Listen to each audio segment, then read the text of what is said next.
আল্লাহ নবী একদিন বলেছেন, আবু বকর হিজরত যখন করব আপনি আমার সপসাথী হবেন। এই আলোচনা সবাই শুনেছেন। আল্লাহ নবী নূহ নবী দয়া নবী জানিয়ে দিলেন 6 মাস কেটে যাবার পর আল্লাহর হুকুমে নবী আমার হিজরত করতে লেগেছেন।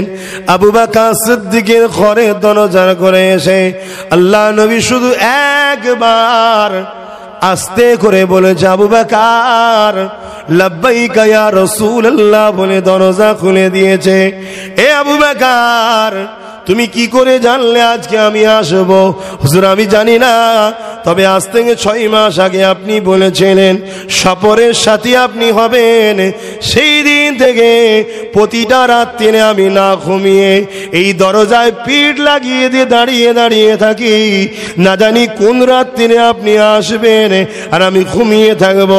একবার যারা দুবার ডাকবেন আমি আবু বকর মনে করি কিয়ামতের দিনে আল্লাহ বলবে, এ আবু বকর আমার হাবিবকে কেন তুমি দুবার ডাকালে? তোমার আরামটা আগে হয়ে গেল, আমার রাসূলুল্লাহর কষ্টটাকে তুমি বুঝলে না, কেন দুবার ডাকতে হলো? আমি আবু বকর জবাব দিতে পারবো না। ইয়া রাসূলুল্লাহ হাবিবাল্লাহ, এ আপনার প্রেমে আপনার আদবে আপনাকে যদি দ্বিতীয়বার না ডাকতে হয়, আমি আবু বকর 6 মাস আগে থেকে প্রতিটা রাত্রিরে এই দরজার কোণায় ঠেক দিয়ে দাঁড়িয়ে থাকি। আল্লাহ যখন আয়াতটা নাজিল করে দিলেন, আল্লাহ নবী দরবারে একটা সাহাবী হুজুর বসেছিলেন। আরো সাহাবাদের মধ্যে থেকে ওই সাহাবী হুজুর উঠে ঘরে চলে গেলেন। মন দিয়ে শোনো আমার যুবকেরা, তোমার আমার কাজ কামে যদি বেঈমান হয়ে যায় সব বরবাদ হয়ে যাবে। গুনার মাপ আছে, নবীর বেয়াদবি আর নবীর প্রেমের ভাটাতে মাফ নাই, কেননা এতে ঈমান হারা হয়ে যায়। তাই বলে দিয়ে যায় সাহাবীটা ঘরে গেলেন। একদিন যায়, 2 দিন যায়, 3 দিন যায়, আর নবীর দরবারে ফেরে না। আল্লাহ নবী সাহাবাদেরকে পাঠালেন, যা আমার ওই সাহাবীটা কেন আসছে না? ওই সাহাবীর দরবারে গেলেন, ঘর থেকে খবর পেলেন, জানি না কি হয়েছে, 3 দিন হয়ে গেল। মন দিয়ে শোনো, ঘরে দরজা দিয়ে কেঁদে জারে জার হয়ে যাচ্ছে, না খাওয়া আছে না কারোর সঙ্গে কথা আছে, শুধু কেঁদে যাচ্ছে আর আল্লাহকে বলছে, আল্লাহ আমি বরবাদ হয়ে গেলাম, আমাকে মাফ করে দিন, ক্ষমা করে দিন। এ যুবকেরা তরুণেরা, অনেক বড় কথা নবীর দরবারে খবর এলো। আল্লাহ নবী ইজাজত দিলেন, যাও আমার পক্ষ থেকে সালাম দিয়ে তার কাছে খবরটা নাও, কি হয়েছে? সাহাবারা খবর নিল, কি হয়েছে ভাই, কেন এমন করে? ওই সাহাবী বলতে লাগলেন, আল্লাহ পাক আয়াত নাজিল করে দিয়েছে, তোমাদের গলার আওয়াজ যদি নবীর গলার আওয়াজের থেকে জোরে হয়ে যায়, আল্লাহ তোমাদের জীবনের আমলকে বরবাদ করে দেবে। আরে আমার গলার কণ্ঠর আওয়াজ আল্লাহ পাক পয়দাইশি জোর করেছে, তাই না জানি আমার গলার আওয়াজ তো নবীর গলার আওয়াজের উপরে হয়ে যেত, তাহলে আমি তো বরবাদ হয়ে গেছি, ধ্বংস হয়ে গেছি। এই জন্য আমি আর শেষ হয়ে গেলাম। এই খবরটা নবীর কাছে চলে গেল। আল্লাহ নবী সাহাবাদেরকে জানিয়ে দিলে, এ বাবা সাহাবারা, আমার এই সাহাবীকে যে খুশি সংবাদ দাও, তারই আমার উপরে আদব ও প্রেমটা দেখে আল্লাহ খুশি হয়ে গিয়ে ওই সাহাবীকে জান্নাতি করে দিয়েছে। আরো জোরে বলুন সুবহান। আল্লাহ পাক কোরআন পাকের মধ্যে জানিয়ে দিলেন, কুল ইন কুনতুম তুহিব্বুনাল্লাহ ফাত্তাবিউনি ইউহিব্বুকুমুল্লাহ ওয়া ইয়াগফির লাকুম যুনুবাকুম ওয়াল্লাহু গফুরুর রহিম। এ আমার বান্দা বান্দি রেগে আমার আল্লাহ পাক আমার নবী দ্বারা আমাকে আপনাকে জানাচ্ছেন, বড় কাফলাম কুল অর্থাহাবি, আপনি বলুন, ইন কুনতুম তুহিব্বুনাল্লাহ, যারা বলে আল্লাহকে ভালোবাসি, ফাত্তাবিউনি, এই ভালোবাসা যদি সত্য হয় প্রথমে আপনাকে ইত্তেবা করতে হবে। কাকে? রাসূলকে। কিন্তু কাউকে মানা যায় প্রেম না থাকলে? তাহলে আমার নবীকে যদি প্রথম ইত্তেবা না করে, ফলো না করে মুহাব্বতের সঙ্গে, তাহলে কামিয়াবি নাই। আমার কথা বুঝতে পাচ্ছেন তো? আর যারা আমার নবীকে ভালোবেসে মেনে নেবে, ইত্তেবা করবে, আল্লাহ কি বলছেন? ইউহিব্বুকুমুল্লাহ, আমি আল্লাহ তাদেরকে ভালোবাসবো। জোরে বলুন সুবহানাল্লাহ। তাহলে আল্লাহ আমাদেরকে ভালোবাসুক চান তো নাকি? তাহলে রাস্তা কি? নবীকে ভালোবেসে ইত্তেবা করা, মেনে নেওয়া। ভালোবাসার মানুষের খোঁজ ধরা যায়? কথা বলছেন না গেল? যদি কেউ বসে বসে নবীর মেম্বারে নবীর খোঁজ ধরে, তাহলে জানতে হবে এ সেজেছে, কিন্তু আমাদের নয়। আমার কথা বুঝছেন তো নাকি? আমার আলোচনায় অসুবিধা হচ্ছে। মুসলমান ঘরের ছেলে মেয়েরা, তরুণেরা, এ নবী পাকে প্রেমিকেরা, এই পৃথিবীর জমিনে যারা আমাদেরকে আল্লাহ ছেড়িয়ে দিয়ে তাদের দাস দাসী বানাতে চায়, তারা আমাদের কাছে বারবার হেরেছে। আমাদের কাছে যতদিন ওই ঈমানটা রয়েছে, এই দুনিয়ার জমিনে ওই সকল প্রকাশ্য জালিম গুণ, ওই সকল ইসলামের দুশ্মন গুণ যারা আমাদের করে আল্লাহ থেকে সরিয়ে দিয়ে তাদের দাসত্ব করাতে চায়, তারা কোনোভাবে যখন আমাদের কাছে পারে না, তারা একদল মুনাফিকদের দিয়ে আমাদের কাছে পাঠাচ্ছে। তারা নামাজের বেলায় কোনো ইখতিলাফ নয়, রোজার বেলায় কোনো ইখতিলাফ নয়, আল্লাহ মানার বেলায় কোনো ইখতিলাফ নয়, রসুল মানার বেলা যখনই হয় তখনই তাদের যেন তাজিম করতে বড় অসুবিধে হয়। এরকম মানুষ মুসলমানদের দেখা যায় না? যায় না? আল্লাহ হিদায়াত করুন, বলুন আমিন।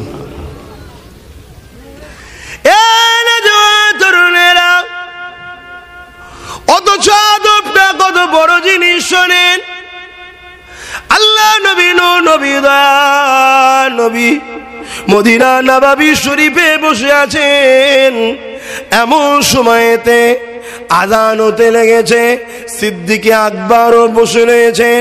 ঠিক এমনই সময় আশহাদু আন্না মুহাম্মাদুর রাসূলুল্লাহ যখনই বলেছে, হযরত আবু বকর সিদ্দিক দুই বৃদ্ধা গুলে কুররাতু আইনা বিকা ইয়া রাসূলুল্লাহ, হুজুর আপনি আমার চোখে ঠান্ডা, এই বলে ফু দিয়ে যখন চোখে বোলায়, আল্লাহ নবী দেখলো, কিছু বলল না।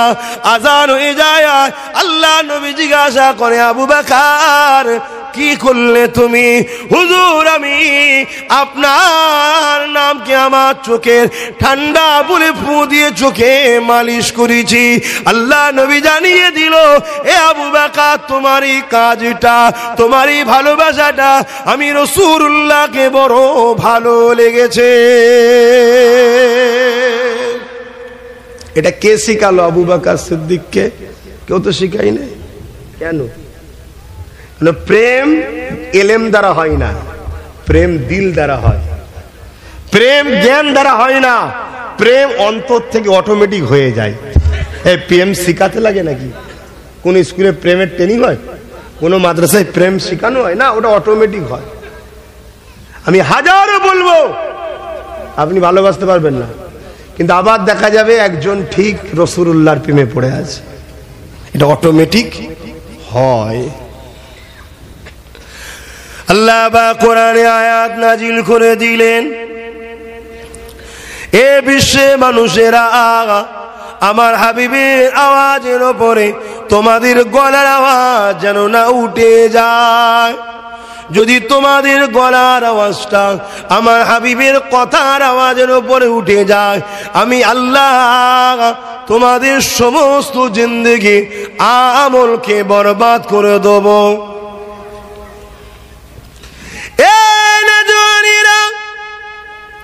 মন দিয়ে আলোচনা শোনেন, কেননা এই জিন্দেগি চিরস্থায়ী নয়। ছোট হুজুর পীর কেবলা বলতেন, বাবারা সব হারা হয়ে মরো, ইমান হারা হয়ে মরো না বাবা, কেন ইমান হারা হয়ে যারা মরবে তাদের নাজাতের কোনো রাস্তা নাই। যদিও গুনার পারকে নিয়ে তুমি দুনিয়া থেকে যাও, ইমানটা যদি থাকে একদিন না একদিন আযাব খেটে খেটে আল্লাহ পাক তোমাকে হাবিবের প্রেম ভালোবাসার জন্য, ইমানের জন্য জান্নাত দিয়ে দেবে। তাহলে আল্লাহ আয়াত কি নাজিল করলেন কোরআনে, যে তোমাদের গলার আওয়াজ যেন নবীর আওয়াজের উপরে না উঠে যায়। শুনছেন তো? আজও যারা হজ করতে যান মনে রেখে দেন এই কথাটাকে। মদিনা শরীফে যখন ঢুকবেন পারেন তো জবানে লাগাম রাখেন,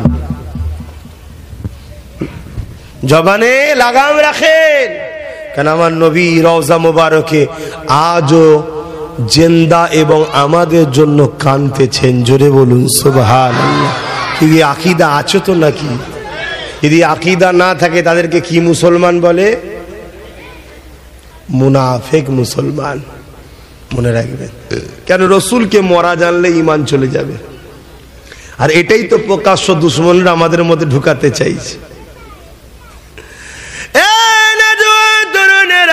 নামাজ পড়ছে পড়তে দাও, রোজা রাখছে রাখতে দাও, হজ করছে করতে দাও, কিন্তু আমার নবী পাকের আদর সম্মান মর্যাদা শান ইজ্জত গুণকে খাটো করে দাও। এই জন্য আল্লাহ জানিয়ে দিলেন দুনিয়ার মানুষ শুনে রেখে দাও, তোমাদের গলার আওয়াজ যদি আমার হাবিবের আওয়াজের উপরে উঠে যায়, আমি আল্লাহ তোমাদের জিন্দেগির সমস্ত আমলকে বরবাদ করে দেব।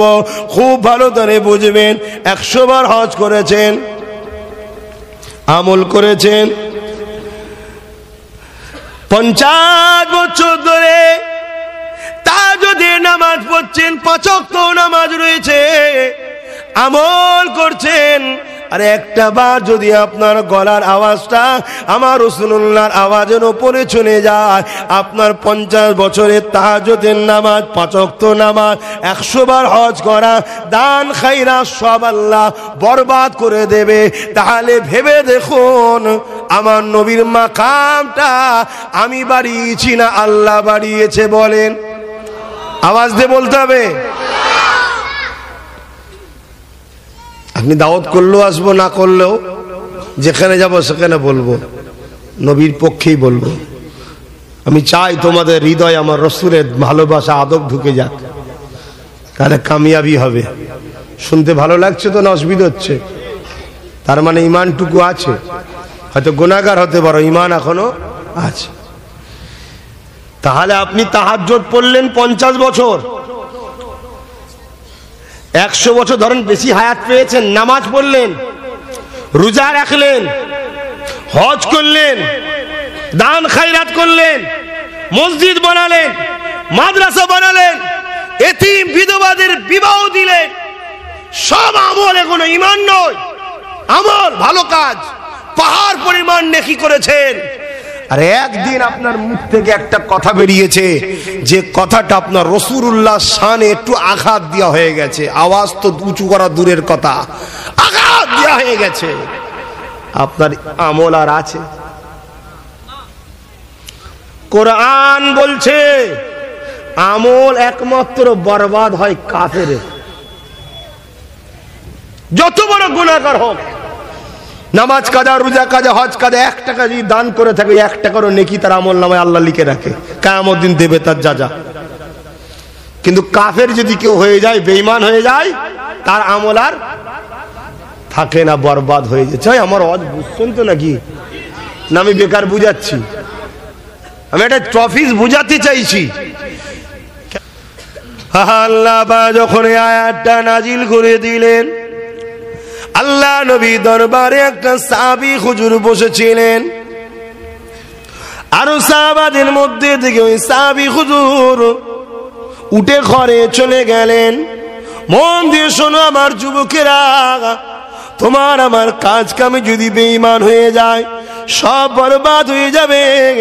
গুনার মাপ আছে, নবীর বিয়াদবি আর নবীর প্রেমের ভাটাতে মাফ নাই, কেননা এতে ঈমান হারা হয়ে যায়। তাই বলে দিয়ে যায় সাহাবীটা ঘরে গেলেন, একদিন যায়, দুদিন যায়, 3 দিন যায়, আর নবীর দরবারে ফেরে না। আল্লাহ নবী সাহাবাদেরকে পাঠালেন, যাও আমার ওই সাহাবীটা কেন আসছে না। ওই সাহাবীর দরবারে গেলেন, খবর পেলেন, জানি না কি হয়েছে, 3 দিন হয়ে গেল। মন দিয়ে শোনো, ঘরে দরজা দিয়ে কেঁদে জারে জার হয়ে যাচ্ছে, না খাওয়া আছে না কারো সঙ্গে কথা আছে, শুধু কেঁদে যাচ্ছে আর আল্লাহকে বলছে, আল্লাহ আমি বরবাদ হয়ে গেলাম, আমাকে মাফ করে দিন, ক্ষমা করে দিন। এ যুবকেরা, তরুণেরা, অনেক বড় কথা নবীর দরবারে খবর এলো। আল্লাহ নবী ইজাজত দিলেন, যাও আমার পক্ষ থেকে সালাম দিয়ে তার কাছে খবরটা নাও, কি হয়েছে। সাহাবারা খবর নিল, কি হয়েছে ভাই, কেন এমন করে। ওই সাহাবী বলতে লাগলেন, আল্লাহ পাক আয়াত নাজিল করে দিয়েছে, তোমাদের গলার আওয়াজ যদি নবীর গলার আওয়াজের থেকে জোরে হয়ে যায়, আল্লাহ তোমাদের জীবনের আমলকে বরবাদ করে দেবে। আরে আমার গলার কণ্ঠর আওয়াজ আল্লাহ পাক পয়দাইশি জোর করেছে, তাই না জানি আমার গলার আওয়াজ তো নবীর গলার আওয়াজের উপরে হয়ে যেত, তাহলে আমি তো বরবাদ হয়ে গেছি, ধ্বংস হয়ে গেছি। এই জন্য আমি আর শেষ হয়ে গেলাম। এই খবরটা নবীর কাছে চলে গেল।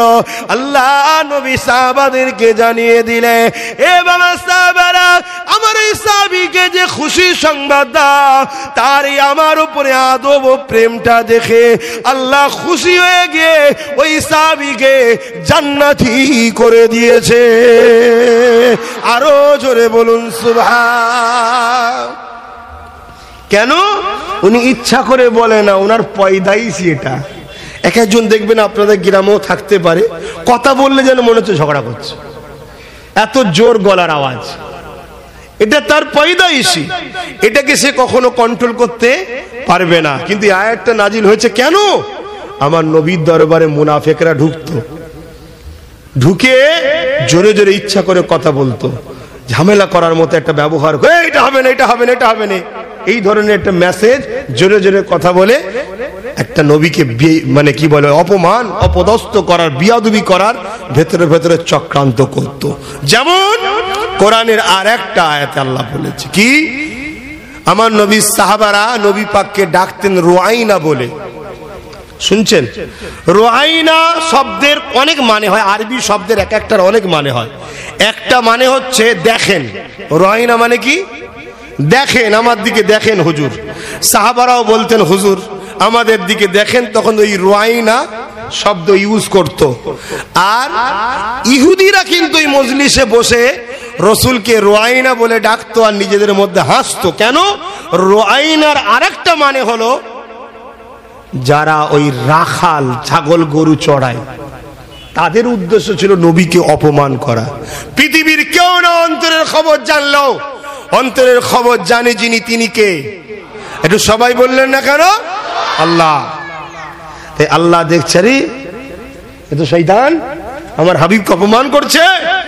নবীর শান বুঝুন, শান না হয় যে ভুল করছে আল্লাহ তাকে শাস্তি দেবে, সাহাবারা তোর ভুল বলে দেখে না, কিন্তু না, আয়াতটাকে আল্লাহ চেঞ্জ করে দিলেন। কি আয়াত এসে গেল, নবীর অনুসারীরা তোমরা যারা আমার নবীকে ডাকবে, রুআইনা নয়, ক্বালা উনজুরনা, হুজুর দয়া করে আমাদের দিকে একটু কৃপা করুন, তাকান। জোরে বলুন সুবহানাল্লাহ। আল্লাহ ওটাও পছন্দ করেন কেউ মনে মনে নবীর উপরে বিয়াদবি করুক, আয়াত চেঞ্জ করে দিচ্ছে। আজকে সেই নবীকে সম্মান তাজিম করতে গেলে আমাদের সমাজে একদল মানুষের বুকে পেন, যন্ত্রণা, পেটে ব্যথা হচ্ছে না, হয়নি? আমাদের বুঝে নিতে হবে এরা হলো ইসলামের প্রকাশ্য দুশমন, যারা আমাদেরকে গোলাম বানাতে চায়, আমাদের প্রভু হতে চায়, তাদের অর্থে এগুলো পরিচালনা হচ্ছে। যুগে যুগে মুনাফিক আলেম বক্তা ছিল না? ছিল না? কথা বলুন। জিততে গেলে সংখ্যা বেশি লাগে না, জিততে গেলে আল্লাহ সাহায্য লাগে। আর আল্লাহ সাহায্য কার উপরে? মুমিনদের উপরে হয়। জোরে বলুন সুবহানাল্লাহ। যারা নবীকে প্রেম করে, নবীকে ভালোবাসে, আদব করে। ও সাহাবা হুজুরদের আদব কি ছিল, আপনি অবাক হয়ে যাবেন একটা কথা শুনলে। একটু বলি, হযরতে এটা মসজিদ, হযরতে আবু বকর সিদ্দিক রাদিয়াল্লাহু তাআলা আনহু হুজুরকে একদিন কোন এক সাহাবী জিজ্ঞেস করছে যে আপনি বড় না নবী বড়? কথা বুঝছেন? এখন যদি এই মুরব্বীকে জিজ্ঞেস করা হয় যে আপনার বয়স মানে আপনি বড় নয়, ছেলেটা বড়, স্বাভাবিক ইনি বলবেন আমি বড়। কিন্তু আমার নবীর ব্যাপারে যখন এমন প্রশ্ন হয়, সিদ্দিক আকবর কি উত্তর দিচ্ছে? বলছে শোনো, আমি বুড়ো হয়ে গেছি ঠিকই, কিন্তু আমার মৌলুদ হয়েছে, জন্ম হয়েছে আগে, কিন্তু বড় তো আমার রসুল। জোরে বলুন সুবহানাল্লাহ। কেন এইটুকু সাহাবারা চাই না যে বলে ফেলো যে হ্যাঁ আমি বয়সে বড়, নবী ছোট আমার থেকে, না, ওটাও বিয়াদবি হয়ে যেতে পারে। শুনছেন আদব কাকে বলে? আল্লাহ নবী চাচা যান হযরত আব্বাস রাদিয়াল্লাহু তাআলা নবীর কে হয়? চাচা। একদিন নামাজ পড়ছে হযরত আব্বাস হুজুর, আল্লাহ নবী এসে সোজাসুজি পাশে দাঁড়িয়েছে। শুনছেন তো নাকি? হ্যাঁ, সোজাসুজি পাশে দাঁড়িয়েছে নামাজ পড়তে। কে? আমার রসুল। হুজুর আগে থেকে নামাজ পড়ছিলেন, হযরত আব্বাস হুজুর আগে থেকে নামাজ পড়ছে, আর আল্লাহ নবী এসে পাশে সোজাসুজি পাশে দাঁড়িয়ে নামাজ পড়ছে। যেই রাসূলুল্লাহ এসে দাঁড়িয়েছে, নামাজ ধরেছে, শোনো শোনো শোনো, নবীর আদব বোঝো। সাহাবাদের থেকে বেশি বোঝে কেউ? সাহাবা হযরত আব্বাস হুজুর সঙ্গে সঙ্গে দু কদম নামাজ অবস্থাতে পিছিয়ে গেছে। জোরে বলুন সুবহানাল্লাহ। আরো জোরে বলবেন না? তুমি বলবেন নামাজে? হ্যাঁ নামাজে। ফতোয়া দাও না সাহাবাদের বিরুদ্ধে, দাও। আল্লাহ কবরে লিজে বুঝিয়ে দেবে খুনি, তোর নামাজ দেখকে দেবে খুনি। আল্লাহ নবী নামাজ অবস্থাতে চাচার হাত ধরেছে, ধরে সুজা করছে, যেই সুজা করে দিয়েছে আবার ছেড়েছে, আবার পিছিয়ে গেছে, তিনবার করেছে। নামাজ শেষ হয়ে গেল, আল্লাহ নবী বলছেন চাচা আপনি? তখন উনি উনার আব্বার নাম ধরে বলছে উনার সন্তানের কি মাজাল আছে যে মোহাম্মদ রসুলের সোজাসুজি দাঁড়াতে পারে। জোরে বলুন সুবহানাল্লাহ।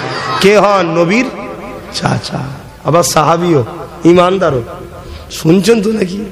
নবীর মাকাম বোঝেন, নবীর সম্মান বোঝেন, আদব বোঝেন। আহ কি সম্মান ইজ্জত সাহাবা হুজুররা আমার নবী পাককে দিয়েছে। আল্লাহ নবী একদিন বলেছেন আবু বকর হিজরত যখন করব আপনি আমার সপসাথী হবেন। এই আলোচনা সবাই শুনেছেন। আল্লাহ নবী নূহ নবী দয়া নবী জানিয়ে দিলেন 6 মাস কেটে যাবার পর আল্লাহর হুকুমে নবী আমার হিজরত করতে লেগেছেন। আবু বকর সিদ্দিকের ঘরে দরজা করে এসে আল্লাহ নবী শুধু একবার আস্তে করে বলেছে আবু বকর লব্বাইকা ইয়া রাসূলুল্লাহ বলে দরজা খুলে দিয়েছে। এ আবু বকর তুমি কি করে জানলে আজকে আমি আসব? হুজুর আমি জানি না, তবে আজ থেকে 6 মাস আগে আপনি বলেছিলেন সফরের সাথী আপনি হবেন। সেই দিন থেকে প্রতিটা রাত্রিরে আমি না ঘুমিয়ে এই দরজায় পিঠ লাগিয়ে দিয়ে দাঁড়িয়ে দাঁড়িয়ে থাকি, না জানি কোন রাত্রিরে আপনি আসবেন আর আমি ঘুমিয়ে থাকব।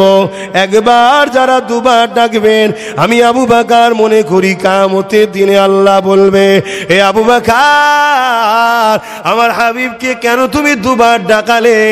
তোমার আরামটা আগে হয়ে গেল, আমার রাসূলুল্লাহর কষ্টটাকে তুমি বুঝলে না, কেন দুবার ডাকতে হলো? আমি আবু বকর জবাব দিতে পারবো না। ইয়া রাসূলুল্লাহ হাবিবাল্লাহ, এ আপনার প্রেমে আপনার আদবে আপনাকে যদি দ্বিতীয়বার না ডাকতে হয়, আমি আবু বকর 6 মাস আগে থেকে প্রতিটা রাত্রিরে এই দরজার কোণায় ঠেক দিয়ে দাঁড়িয়ে থাকি।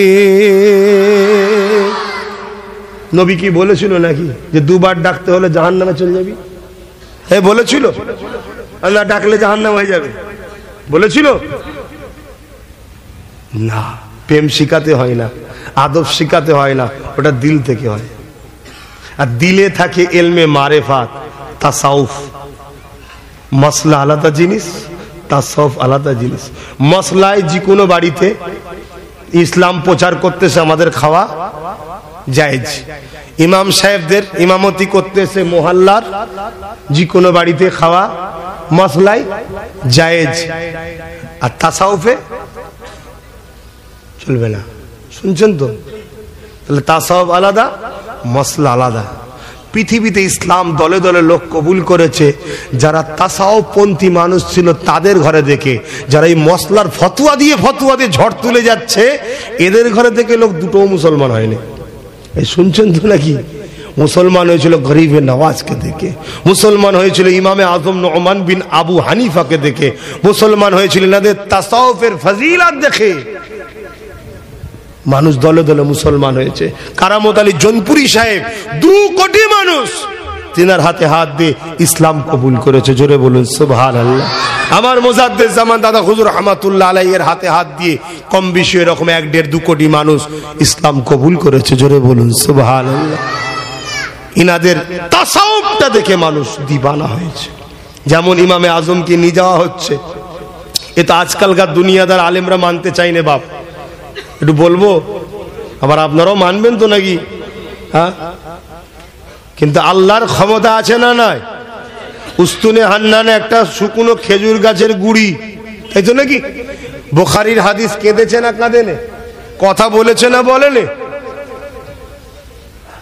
চলে আসেন। হযরত ইমামে আজম আবু হানিফাকে একটা বুড়ি জিজ্ঞেস করেছিল, সবাই জানেন তোমার দাড়ির দাম বেশি না আমার ছাগলের দাড়ির দাম বেশি, বলেছিল না? সব জানেন। যখন হুজুরের লাশ চলে যাচ্ছে, নিয়ে যাচ্ছে, এই শহরে হুজুরের লাশকে বুড়ি আটকে দিয়েছে। আর বুড়ি ছিল অমুসলিম, গায়ের ইসলামের মানুষ।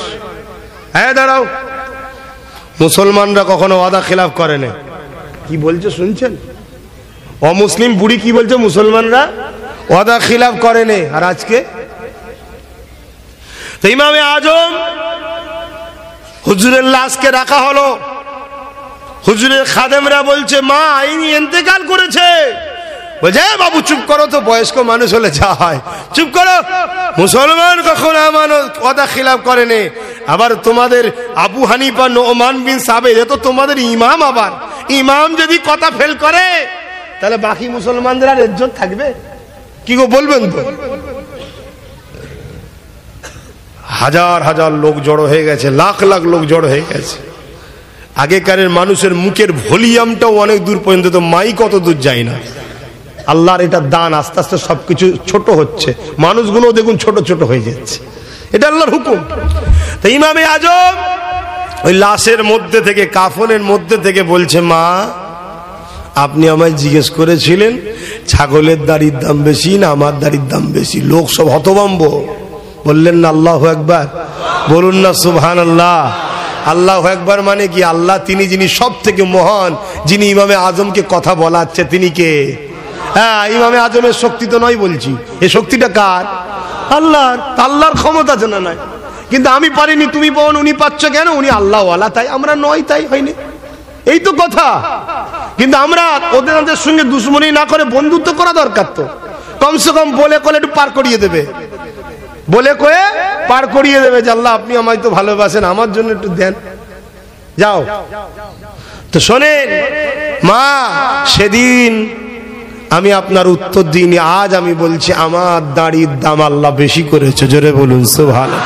বুড়ি আবার জিজ্ঞেস করছে বাবা তোমার দাড়ির দামটা সেদিন কেন বললে না? ইমামে আজম বলছে মা দাড়ি যদি ইমানদারের মুখে না থাকে ও দাড়ির দাম নাই। আমি ইমান নিয়ে মরবো কিনা আমি জানতাম না, তাই উত্তর দিতে পারিনি। আলহামদুলিল্লাহ আজ আমি ইমান নিয়ে মরিছি, তাই আমার দাড়ির দাম বেশি। জোরে বলুন সুবহানাল্লাহ।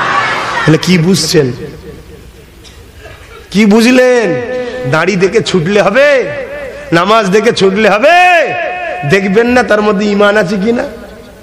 আমার প্রত্যেকটা ভাইয়ের কাছে, মায়ের কাছে, বোনের কাছে, বাপের কাছে বলবো আমল তো করতে হবে, করো, কিন্তু আমলে যদি কিছু ভুল ভ্রান্তি হয়েও যায়, আল্লাহ রহমান রহিম। আল্লাহ কে? বলো বলো বলো বলো, জোরে জোরে বলো না, ভাল লাগবে।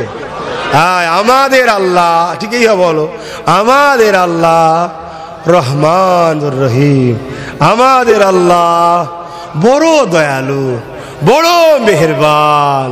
কি হ্যাঁ, মুসা নবীর একটা উম্মত 200 বছর বেঁচে ছিল। আর শুনেননি? আর শুনেছেন, ভুলে যান কেন? তো মুসা নবীর উম্মত 200 বছর বেঁচে ছিল। 200 বছরের জিন্দেগিতে কোনোদিন ভালো কাজ করেছে কেউ দেখেনি। শুনছেন না? উপরন্ত পাপ করেছে এটা সবাই দেখেছে, আর কোন পাপ বাদ দেয় না। যুবকরা শোন আমার ভাই, তোদেরকে 200-500 ভাড়া করে আনিনি, আর 200-500 দিতেও পারবো নি, কিন্তু আমি যে রাস্তা দেখাচ্ছি যদি রাস্তা দিলে লেলাও, আল্লাহ তোমাদেরকে এমন জায়গায় পৌঁছে দেবে ঘরে কিচ্ছু থাকবে না। কাল কি হবে এই চিন্তায় শোবে, সকালে উঠে দেখবে বিছানা গুছাতে গিয়ে আল্লাহ মিলিয়ে দেবে। বলুন সুবহানাল্লাহ। বিশ্বাস রাখো, বিশ্বাসে মেলাই বস্তু তর্কে বহুদূর। এই মিলাতে পারে না, পারে না। হযরতে ফরিদউদ্দিন গঞ্জে সাকার হুজুর নাম শুনেছেন? উনি তখন ছোট ছিলেন। ওনার মা নামাজ শিখাবে বলে ছেলেকে বলছে বাবা নামাজ পড়ো। ছেলে বলে মা নামাজ পড়লে কি পাবো? বাচ্চারা যেমন বলে। তো মা বলেছে নামাজ পড়লে আল্লাহ মিষ্টি দেবে। আর বাচ্চারা একটু মিষ্টি ভক্ত না, তো উনি উজু করতে যায়, ওনার মা নামাজের মুসাল্লা বিচ্ছে আর মুসাল্লার ভেতরে মিষ্টি দিয়ে রাখে। ছেলে নামাজ পড়ে বাটি উল্টায় আর মিষ্টি পাই, খুশি হয়। রোজ নামাজ পড়ে আর মাতে দেয়, রোজ নামাজ পড়ে মাতে দেয়। কোন কারণে, কুরবান যাক আমার আল্লাহ, কত দয়ালু। কোনো একদিন কোন কারণে মা মিষ্টি দিতে। হযরতে ফরিদউদ্দিন গঞ্জে শাখা তখন ছোট। আপনাদের মহল্লা আচ্ছা দেন, এই দিচ্ছে শরীফ। আল্লাহুম্মা সাল্লি আলা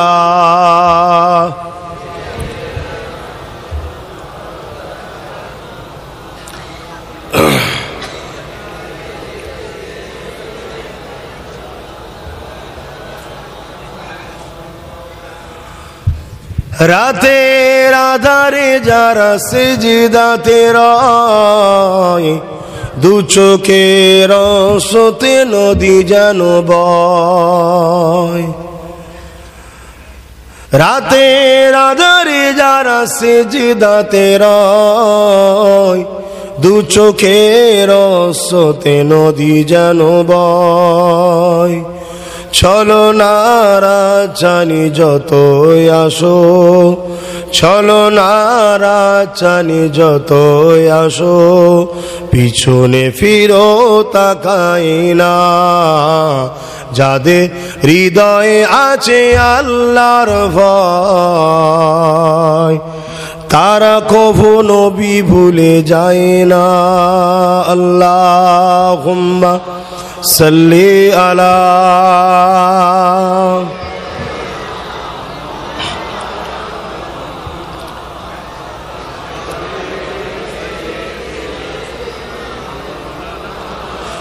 আমার আব্বাজানেরা, আল্লাহর পক্ষ থেকে ইমাম সাহেব ডেকেছে, মুয়াজ্জিন সাহেব ডেকেছে। ডাকটা মুয়াজ্জিন দিয়েছে, কিন্তু ডাকটা কার পক্ষে? আল্লাহর পক্ষে। এই ডাককে অ্যাকসেপ্ট করবে তারা যারা ভালোবাসে। আবার ভাইরা রাগ করলেও কিছু করার নেই, নামাজ পড়বে, আল্লাহ খুশি হবে। যখন কোন বান্দা বান্দি সিজদা করে, আল্লাহ নবী জানিয়ে দিলেন তার কপালটা আল্লাহ পাকের কুদরতি কদমে পড়ে যায়। এ নজওয়ানেরা, হযরতে মুসা আলাইহিস সালাম আল্লাহ পাককে বলেছিলেন, ও রব্বি আল্লাহ, আমি মুসা আপনার সঙ্গে কথা বলি, আর কি কেউ আপনার সঙ্গে কথা বলবে? আল্লাহ পাক বলেছিলেন, মুসা রে, আমার একদল স্পেশাল বান্দা বান্দি আছে। এ মুসা, তুমি আমার সঙ্গে কথা বলতে গেলে তুর পারে আসতে হয়, তোমার জন্য জায়গা ফিক্সড করা আছে। কিন্তু তারা যখন আমার সঙ্গে কথা বলবে, তাদের জন্য জায়গা কোনো ফিক্সড নাই। যে কোনো পাক পবিত্র জায়গায় দাঁড়িয়ে দাঁড়িয়ে আমি আল্লাহ আমার সঙ্গে যতক্ষণ খুশি ততক্ষণ কথা বলতে পারবে। এ মুসা, তুমি আমার সঙ্গে বেশিক্ষণ কথা বলতে পারো না, তারা কিন্তু যতক্ষণ খুশি কথা বলতে পারবে। এ মুসা, তুমি আমার সঙ্গে কথা বলছো, তোমার আমার বিচকানে কতটা দূরত্ব আছে? মুসা সাল্লাম বলেছেন, আল্লাহ পাক আপনি তোর পাহাড়ের শিরে আছেন, মাথায় রয়েছেন, আর আমি নিচে আছি, এতটা দূরত্ব হবে? আল্লাহ বলেছিল, না রে মুসা, তোমার আমার বিচকানে 10,000 বা 70,000 নূরের পর্দা ডিফারেন্স রয়েছে।